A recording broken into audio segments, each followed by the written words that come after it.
Hold on, guys. Hopefully, y'all can hear me. Carlos, what's up? I need another beer. Oh man, everyone keeps asking me that. I'm not gonna be getting. I'm not gonna be hitting the lake till probably like late May. Is probably when I'll start heading down there. I do have a trip, I think, in February for some catfish. At least I have one scheduled. So it's one of my regular clients that comes in from out of town, and he just enjoys the catfish. He doesn't like redfish or white bass or anything else, so he wants to try for catfish. So yeah, he's gonna be coming down. We'll be doing a trip in February for that. So that'll probably be the only time I'll be at Calaveras between now and maybe like mid March, maybe end of March, unless somebody else wants something specific for the lake. But I'm really trying to avoid going to Calaveras at least until the end of March. But yeah, this guy who booked, he's a regular of mine. He's gone with me about, I don't know, 5 or 6 times, I think. And yeah, he really likes the catfish. So I already know that. So I'm going to definitely do what I need to do to accommodate him. So that's when I'll be down there. Yeah, I finally figured out how to make the screen horizontal instead of vertical. I don't like the vertical setup at all whatsoever. And so I guess the way I learned is that I need to start streaming in one format and then it'll keep it that way. So that works out pretty good. So all the other videos, I guess I was starting it vertical, and I don't like that setup. I don't like how it looks. It's kind of annoying. So yeah, so I guess if I start it horizontal, I guess what is it, landscape, then it works out better for me. I have never fished Lake Bastrop, but Sarah's correct. I think it's a really good bass lake from what I hear. But yeah, I've never actually fished that lake before. I need to start venturing out more, man. There's a lot of lakes I need to take my boat to. I want to take my boat. I took my first boat to Lake Casablanca, and that's in Laredo, and that's where I'm from. Um, but that was my first boat. Probably took it when I had it like my first year, so I was still kind of learning a lot as far as fishing off a boat because we only grew up fishing on the bank. So I really want to take my boat now. I don't even know if I can launch it. I don't know how low the water is there, but I want to take it like Casablanca. I want to take it to Falcon Lake because we grew up fishing in Falcon Lake. Falcon Lake is real good for bass, gar, white bass, catfish. Some huge catfish I see get pulled out of there.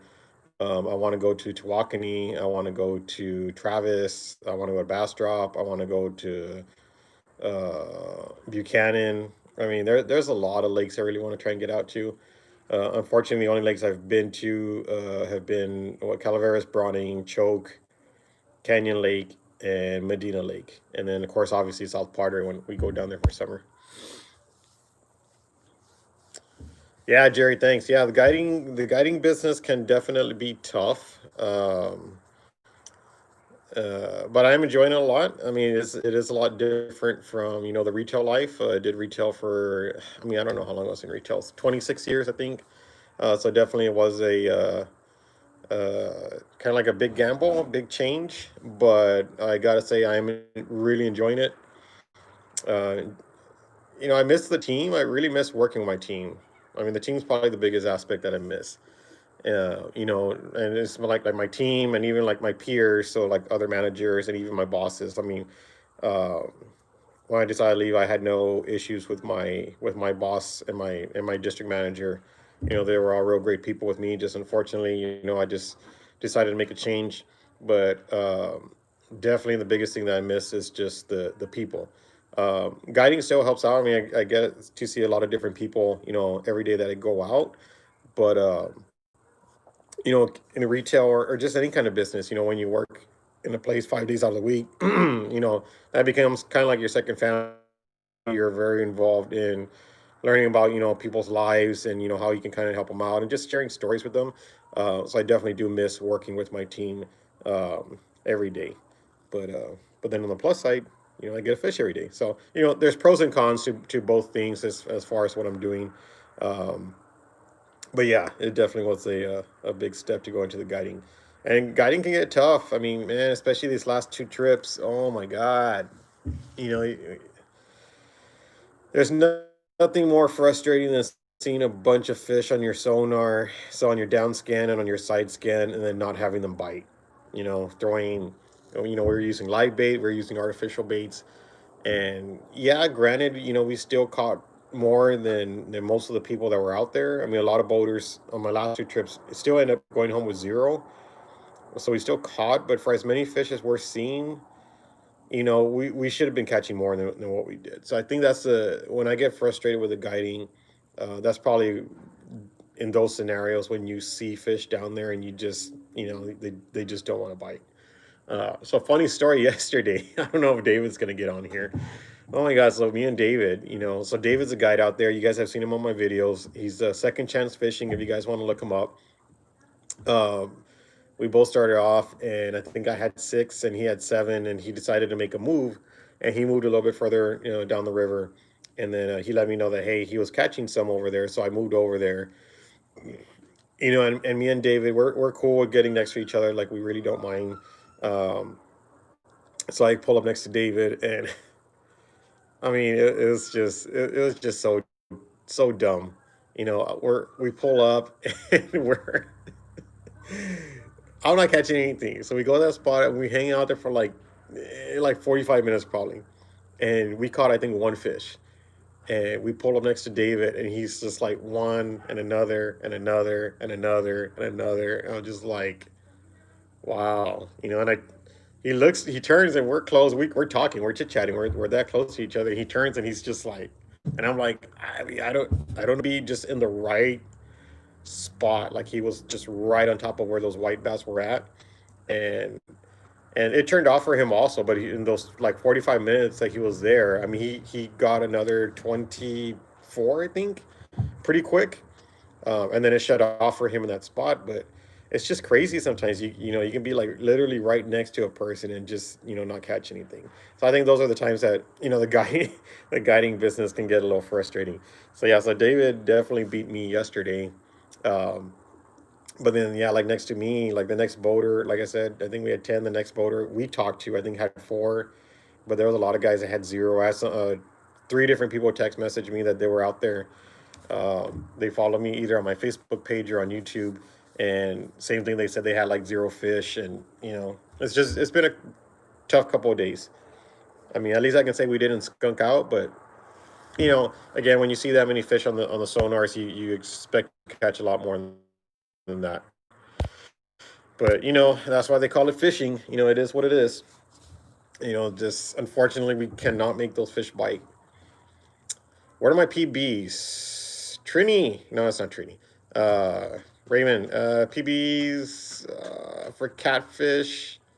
So I gotta do two categories for catfish. So say rod and reel, 60.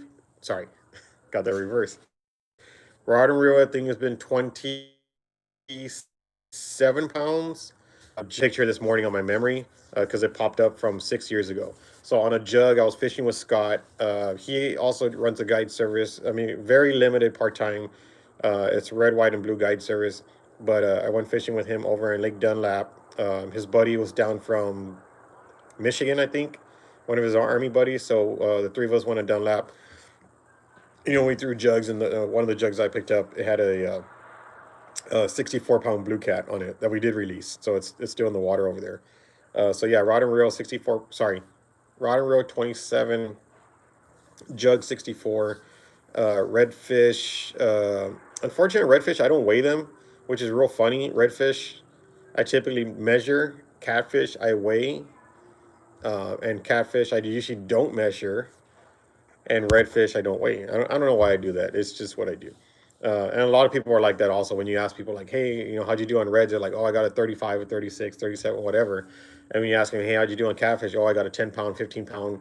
So I don't know why everybody does that, but they seem to do that. So anyways, on a redfish, 37 inches, I believe is my personal best right now.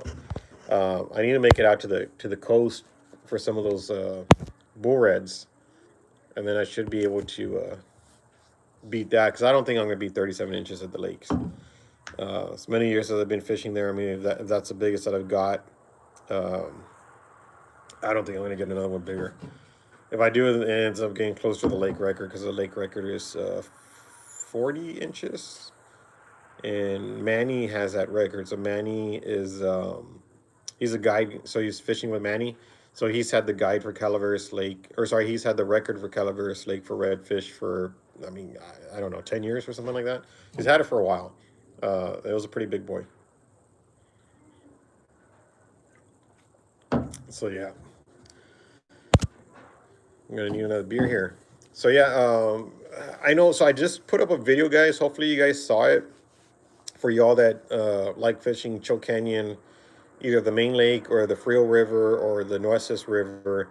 But I just put up a video for Bud's Bait and Tackle. And guys, I'm not like they're not endorsing me or anything like that. Like I have zero endorsements from anybody.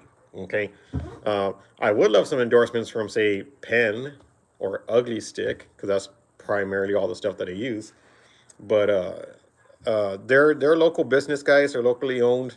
I don't know how long they've been in business, but I know that they started off in Three Rivers because they still have a. I guess one of the buildings they had down there still has the sign on the side of the building that says Bud's Bait and Tackle. And then they had moved up further down the road goes towards Choke, and so that's when I started shopping there this year for my minnows. And then they just moved a couple weeks further up the road, so closer to the Callahan unit, which is a lot more convenient. But I started going there for minnows, and then just the staff. Staff is very friendly. Every time I go in, they're very helpful. They're very informative. The minnows do last a long time. I've had minnows. I was talking to Christy. She works there. I've had minnows in my live well for as long as 6 days, and they were still very frisky, which and very lively, which is very good. Let me let my dog in.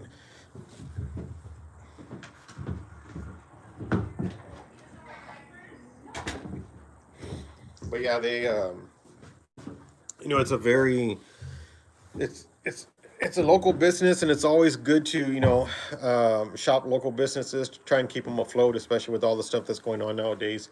But yeah, so they just moved to a new location, and it looks like they took over a restaurant. That at least that's what the building looks like. It looks like maybe a Mexican restaurant.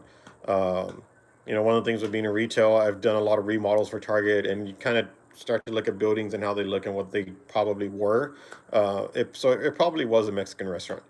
So they kind of like had a kitchen and looked like they had two separate rooms.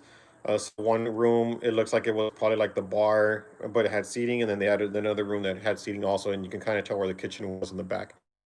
But anyways, they moved. Very friendly people. They've always been very helpful. They have a pretty good assortment, for not being like a mass retailer, like say Bass Pro or Academy.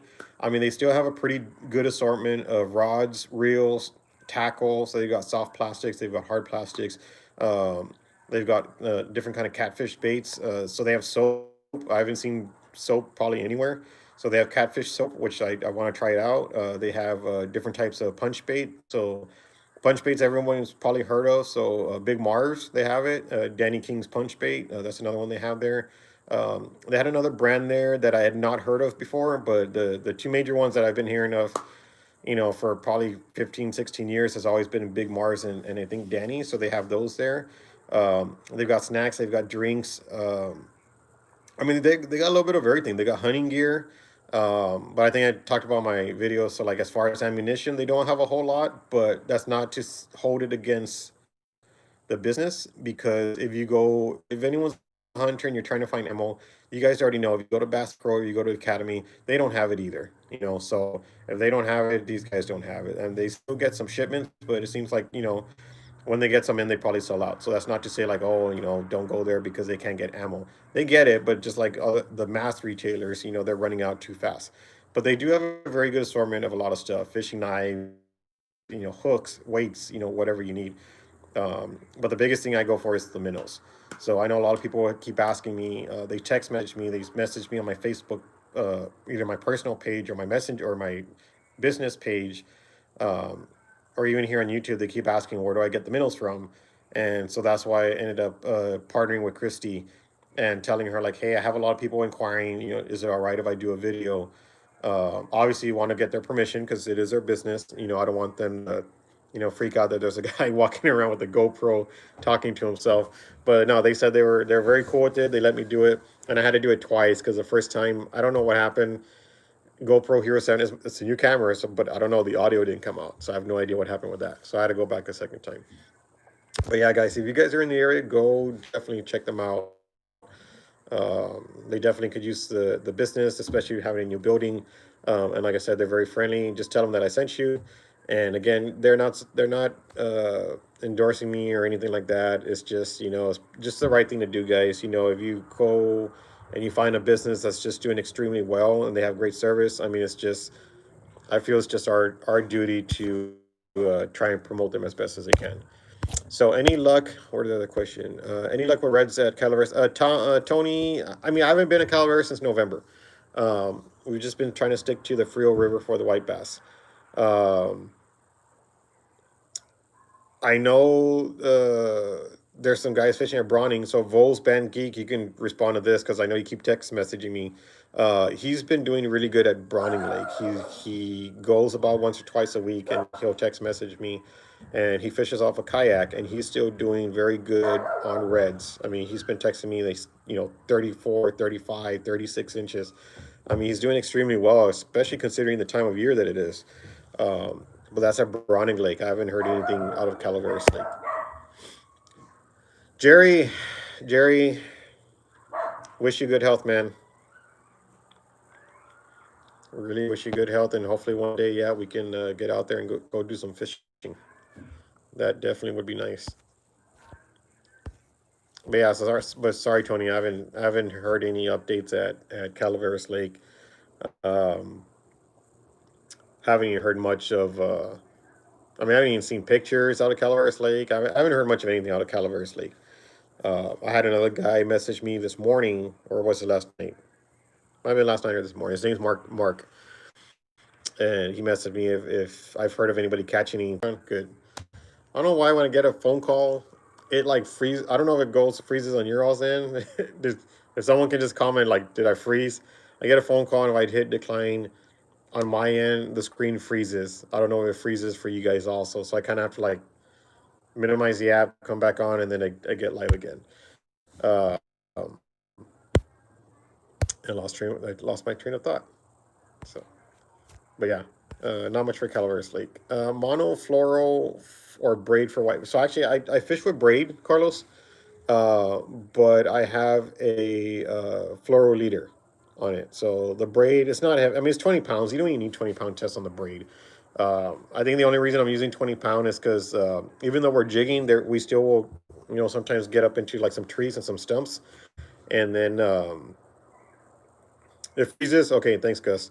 Yeah, so we get into some trees and some stumps and sometimes just vegetation, and the 20 pounds, it's probably like 50-50 that I'm able to kind of like pull up on the rod and it'll come loose. And then I got to call that guy back.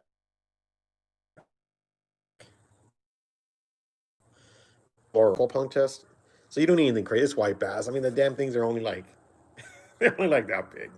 I mean, you can probably catch one 4-pound test if you wanted to. But like I said, I use 20 just so that if I get stuck in the vegetation, that I'm able to kind of like just pull out my leader and hopefully not lose my rig in the process, which gets very annoying, especially when you have several of them, board. Am I back on? Hopefully I'm back on. This damn YouTube, I was getting like a circle loop going on my screen. And it said, and as I still have 11 people on here. Hopefully we still got people on here. I don't know, maybe I lost everybody.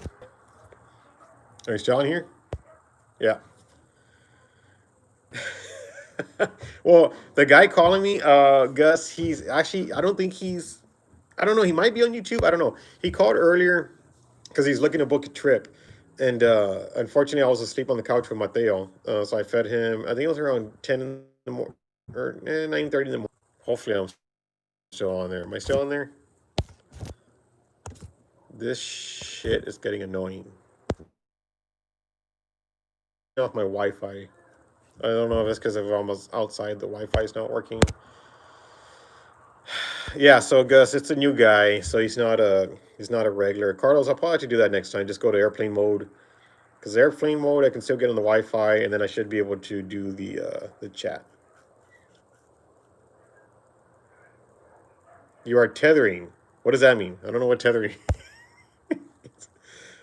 I'm not that tech savvy, guys. What does tethering mean? Oh yeah, Gus. That guy called me also. He called me like 2 hours ago. He said you and Rob gave him my number, so he did give me a call. So I do appreciate that. Uh, but me and him, we got sidetracked. We started talking. We started talking about our retail lives. He worked with Sears, and then he was talking about his grocery business, or when he worked in grocery. So we got sidetracked, and we talked for probably about 5 minutes about that. And then he got a call, and he was like, "Hey, I got a call. I really got to take, and let me call you right back." So we actually never even got to the booking part of the trip. We got sidetracked on talking about our past lives. Yeah, but hopefully he'll call me back. Oh, okay. Well, I took off the Wi-Fi since I'm outside. I think it's because since I'm outside, it's probably not picking up the Wi-Fi. So I took it off, and now it seems to be working fine. Ruben, I just guide at Calaveras and then the Frio River during the wintertime. I do Brawning sometimes during the year, but it's extremely rare. Um, Case in point, for 2020, I don't think I did any trips out of Brawning. I think I just stuck to the other two. But previous years, I have done a couple of trips at Brawning. Um, but I really try and stick to just Calaveras and the Frio River. Um, I've had guys call and ask if I would do like Canyon Lake or like Medina Lake. And unfortunately, I have to tell them no, just because I don't know the lakes very well. And I really don't want to, I don't want to take somebody out there and ask for money to get paid if I don't know the lake. I mean, it's different. Like if you go out and if you know the lake, and hey, there's fish, and you see fish, and they're just not biting. I mean, at least I can say like, hey, I know where there's supposed to be fish, and we're really trying to catch them, and just unfortunately, it's just not working out. As compared to going to a lake where I'm completely blind, I have no idea where to go, and and then still not catch fish. So typically, when I fish other lakes like Canyon Lake or say Medina Lake, I go either it's going to be just being myself, my dad, maybe my daughter. So this way, if we don't catch anything, it's no big deal. We're just out there having a good time. But yeah, I definitely will not guide out of those lakes just because I really honestly don't know the area very well. And both of those lakes are not small; they're very large. Canyon Lake, especially, is a massive, massive lake. Um, so definitely don't want to be taking people out there for money if I don't know the area. I think that's just the right thing to do. I've had some guys still tell me like, "Oh, I'll still pay you," and I'm just like, I don't feel comfortable, doing that, and so I have to turn them down. But if you guys want to look for a guide in those lakes, I have a couple buddies that guide out of Medina and Canyon, so I can definitely give numbers for them. And they're mostly bass fishermen, so they do a lot of largemouth bass.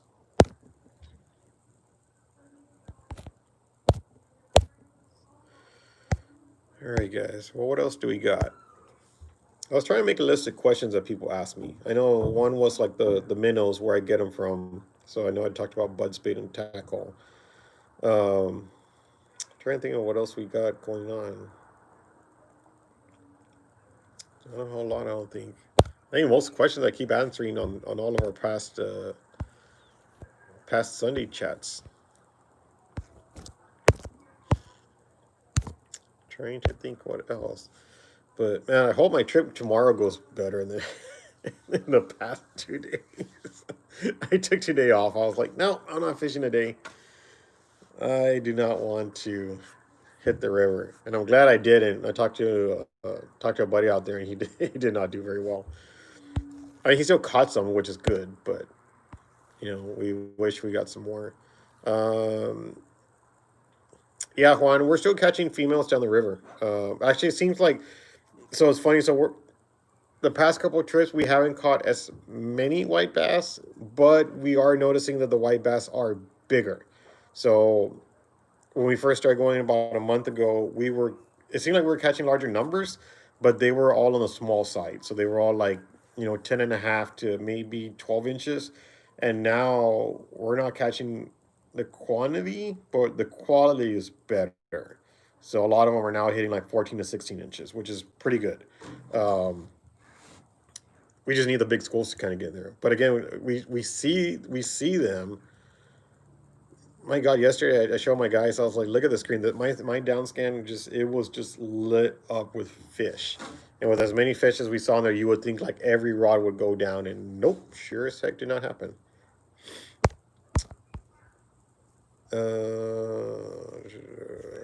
How often do I replace my gear? Like completely replace them, or just like the line? All I really do is just change the line, and I usually do it. Depends when I'm using. So my catfish line, like my catfish rods, I've probably had the same braided line on there for 2 years, and so it's not a rod that I use a lot because unfortunately, not a lot of people like catfishing. Uh, but I'll typically try and look at the line, and if I start seeing that it's fraying, I'm gonna change out. But yeah, my catfish rods probably 2 years. They've had the same line on it. The white bass rods, this is already the second season, and I haven't changed the lines on them. White bass is a little bit different though, because since we just jig, we drop straight down.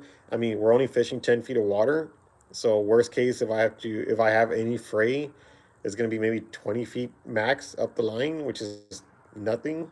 I mean, that's what 6 yards, 7 yards on a 125-yard spool.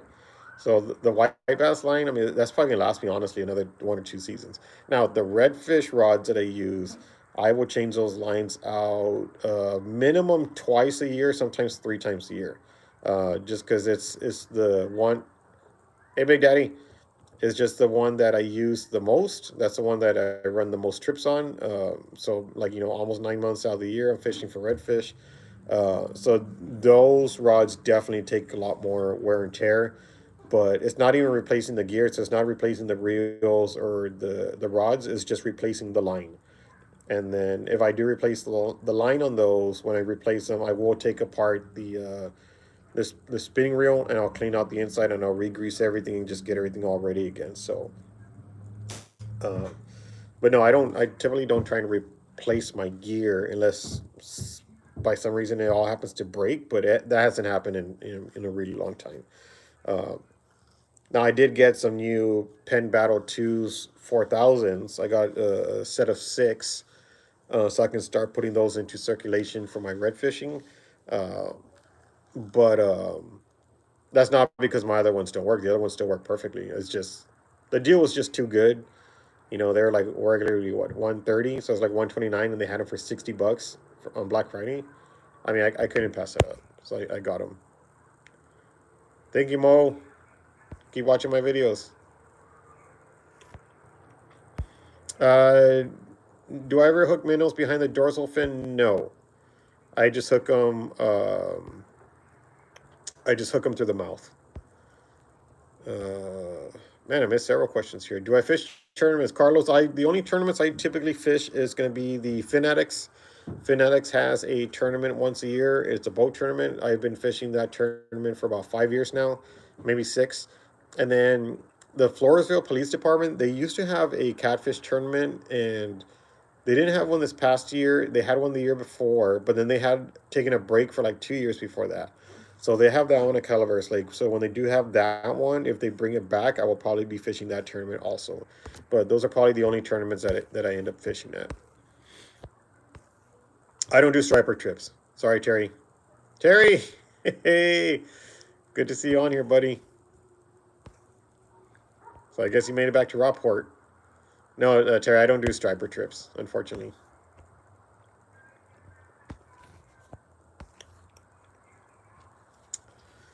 What else do I have on here?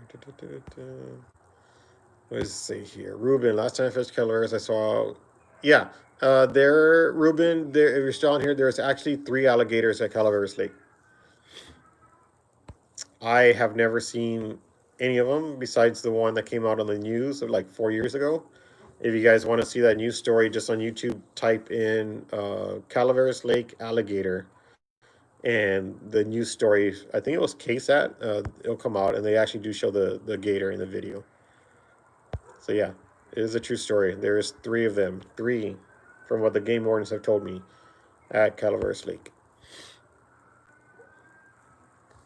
Terry, I'm glad you had a great time, buddy. It was real fun fishing with you all. I think Julie still ended up with the biggest fish. Yeah, that's how it goes. Women always get the big fish. That's just how it goes. Do I do Gaspergoo trips? You know what, Chris? Good question. I might actually do that.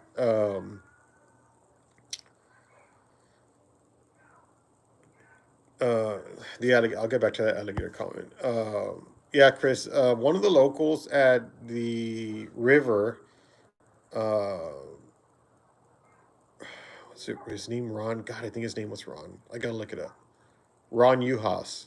I think that's his name. The Uhas I know is right. I think it's Ron. But yeah, he was telling me that in April the Gaspergoose start schooling up pretty big by the dam. Um, Now there's no size limit on them. It's just grab them and go.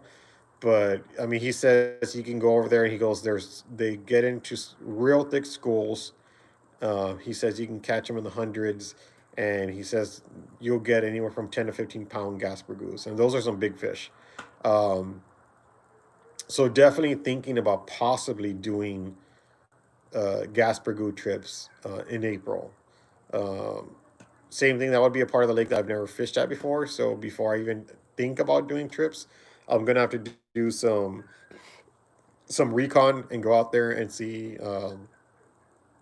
Obviously, if I can find them where they're hanging out, and if I think it's gonna be something that I can make work, then yeah, I'll think about doing some Gaspergoo trips. So if I do, it'll probably be like in April. So keep an eye out for that if I start doing those. Yeah. Almighty Rue, was that at Calaveras Lake or was that at the river? If it was at the river, I definitely believe that because they're all over the place. Um, so, funny story, this, not my trip yesterday. Was it yesterday? No, yeah, I think my trip yesterday. Yes, it was yesterday. My trip yesterday, we saw a game warden out of the river, and they were checking. You know, obviously, you know what they have to do. They're doing their due diligence. It's their job. They're checking licenses. You know what you caught. They were checking the hunters. Unfortunately, a hunter didn't have his license, so they had to confiscate some ducks that they had. But what they also had in their boat that I saw when I was talking to them, they had a gator skull. So they had the skull of a gator, and that thing was massive. Um, what they told me is somebody, I'm assuming one of the hunters, found it. It was in the water, so they had it in their boat. So unfortunately, you cannot be in any kind of possession of anything gator. Apparently, from what I was told by them, whether it be skin, skeletons, whatever. So they had to give up the skull, and their estimate by the size of the skull, they're estimating probably a 12 to 13 foot gator skull. Uh, I mean, I saw the thing. That my client saw the skull. That thing was massively huge.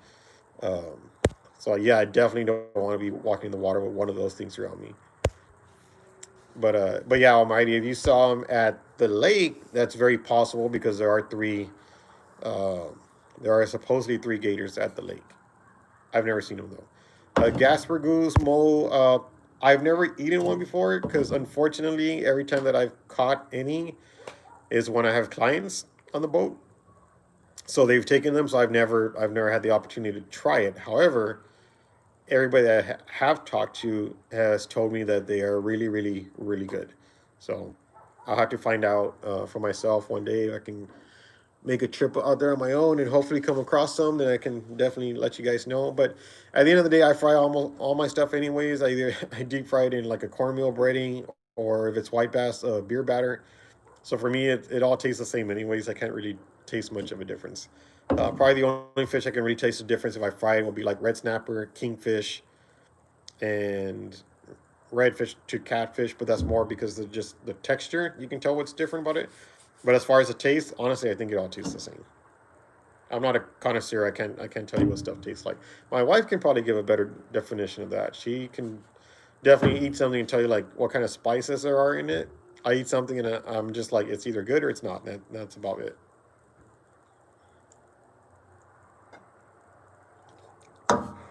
Ooh, it's getting chilly outside. Ugh. All right, guys. What else we got? Whew. All right, guys. We're a little bit over 30 minutes. So, I'm trying to think what else we had here. So, unless anyone has any quick questions going on, it is getting a little cold outside, and I do have a trip tomorrow, so I got to get up at 3 in the morning, so I can get out of the house by 4 in the morning, so that I can get to our meeting spot at 6 in the morning. A 2 hour commute. That's probably like the one thing I I don't like about the guiding is that it is a long commute. Even if I was fishing at the lake, it still was an hour for me to get there, and then an hour for me to get back home. Whereas the last store I was working at was maybe 15 minutes. Um, yeah, so yeah, I mean, again, like I said at the very beginning of your on here, pros and cons to either or, but but I gotta get a bit early so I can get up early. I have a 1632. Will it be safe for the gator in the? Yeah. What's the 1632? Is that a kayak? I'm not.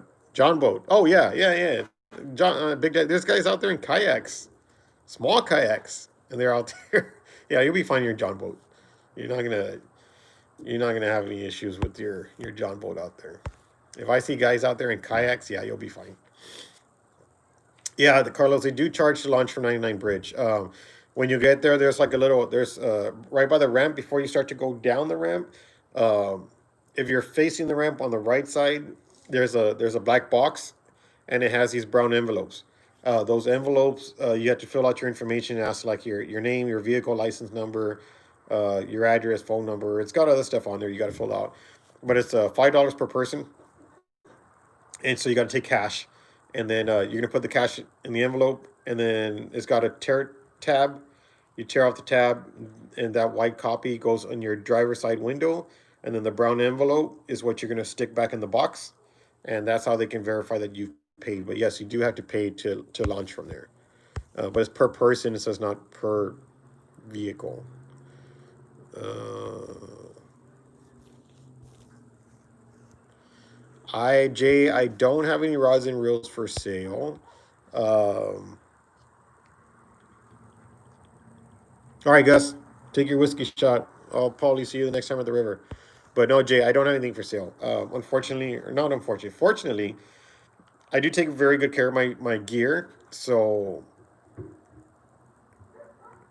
all my gear that I have somehow ends up going into some type of circulation. So example, so I had my redfish, my original 6 redfish rods that I had when I started fishing the lake years ago. I ended up getting the Pen Fierce twos, and I had the Pen Fierce ones. Well, when I got the Pen Fierce twos went to circulation for my redfish trips with my clients, and the Pen Fierce ones, those ended up being rods that I just kept for if I went bank fishing or if I went fishing at the coast.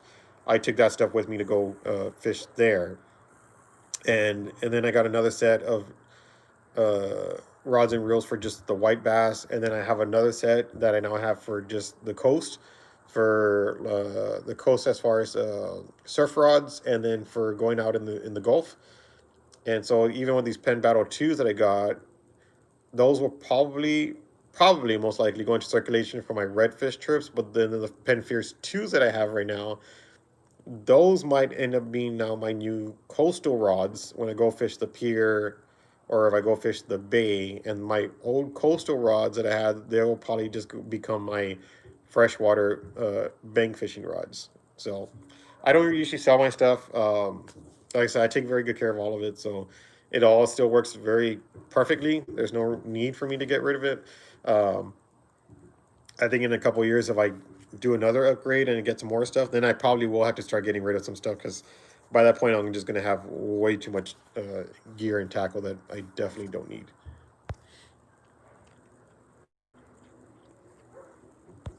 Hey, oh yeah, you're gonna be out at the river Tuesday. Hopefully, I'll see you out there. Hey Mo, that's not bad though. 10. You did just as good as I did yesterday. Oh God, I did horrible yesterday. So you tied me up. Well, that's fishing. I sure do hope I do a lot better tomorrow. I got two guys with me tomorrow, so we'll see how that goes. I'm gonna just cross my fingers and just I mean I'm gonna shoot to try and get at least 15 first, and if I can get that, then it's just gonna be kudos getting anything above that. But man, I really hope I can get more. I mean, I would really like to get into the 30, 40 levels. Yeah, the water's very low. Guys, if you all go to the if you haven't gone to the river yet, just do not go flying down the river. You have to go slow. There is a lot of stumps. Even as many times as I've been going up and down, I have already marked a lot of stumps on my chart graph, so I don't hit them again. And even with that, I still end up finding new stumps that I didn't see before. A lot of them are just 2, 3 inches under the water, and they're really annoying. So just don't go flying down the river. If you're going super fast and you hit one of those on your prop, you're probably gonna mess it up real bad. But if you hit it going 5, 6 miles per hour, it's not gonna do anything. And you're going so slow that usually when you feel it on the front of your boat, you can kill your engine fast enough so that it doesn't the props don't end up